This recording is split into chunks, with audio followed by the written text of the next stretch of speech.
उसके बाद काफ, गाफ और लाम।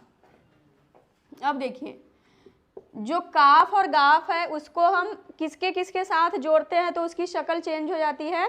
पहला तो अलिफ, दूसरा लाम के साथ। काफ को हम अलिफ के साथ जब जोड़ेंगे तो कुछ इस तरह का उसका शक्ल बन जाएगा, ठीक है।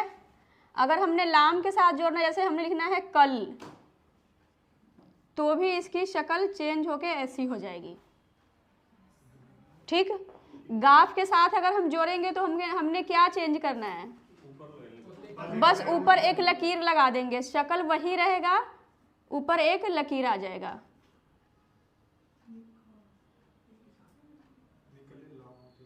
ठीक है। अगर लाम के साथ अलिफ जोड़ना हो तब कैसे जोड़ेंगे, लाम को आधा लिखेंगे पहले और इसके पेट में यानी कि इसके अंदर में ही अलिफ लिखेंगे ला, ठीक है।